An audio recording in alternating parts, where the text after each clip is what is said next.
এটা কিছুটা দুর্ভাগ্যজনক যে আমরা পরশুরামের বিশালতা এবং মহিমা সত্যিই বুঝতে পারি না।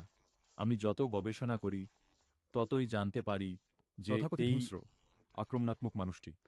ঋগ্বেদে তার একটি স্তোত্র আছে, এবং এটি একটি একেবারে আশ্চর্যজনক স্তোত্র, কারণ এটিতে মোটেও হিংসা দেখানো হয়নি। এতে তিন দেবীর আহ্বান করা হয়েছে: ইলা, ভারতী এবং সরস্বতী। এই তিন দেবী যারা সত্যে অধিষ্ঠিত এবং ক্ষতি না করতে আসেন। আপনি এই বৈপরীত্যের সাথে কিভাবে আপোষ করবেন যখন আপনাকে এই জনপ্রিয় একজন অত্যন্ত হিংস্র মানুষের ছবি, এবং এটাই সেই স্তোত্র যা তিনি দেখেছেন? তাই আমি এখন যা বলি তা হলো, যদি কৃষ্ণ এবং রাম যমুনা ও গঙ্গার মতো তাদের দেখে ডুব দেওয়া যায়, কিন্তু পরশুরাম সরস্বতীর মতো। আপনি সরস্বতীর কথা শুনেছেন, তাই পরশুরামকে জানতে হলে আপনাকে খনন করতে হবে। একজন লেখক হিসেবে আমিও মনে করি যে প্রয়োজন আছে। ধার্মিক ক্রোধের যখন পরিস্থিতি খুব খারাপ হয়ে যায়, আপনি সব সময় সহনশীল থাকতে পারেন না। আপনার একটা অস্ত্র লাগবে, তাই না?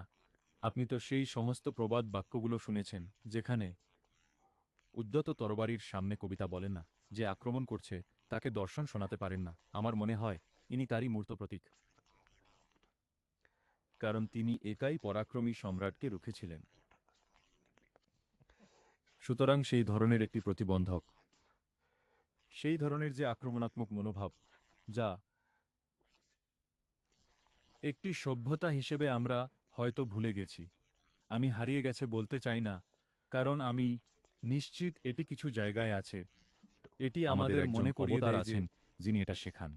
আমাদের একজন আছেন যিনি বলেন এই পর্যন্ত আর এবং নয়। আমার কাছে দুঃখের বিষয় হল, আমাদের সশস্ত্র বাহিনীতে একটিও রেজিমেন্ট, স্ট্রাইক ফোর্স বা এমন কিছু নেই যা এই অবতারকে সম্বোধন করে।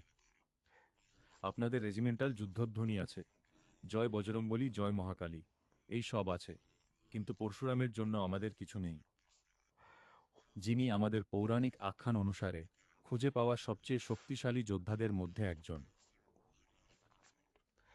যেমন ধরুন শ্রীরাম, ইন্দ্রজিৎ ও এই সব লোকেদের মতো।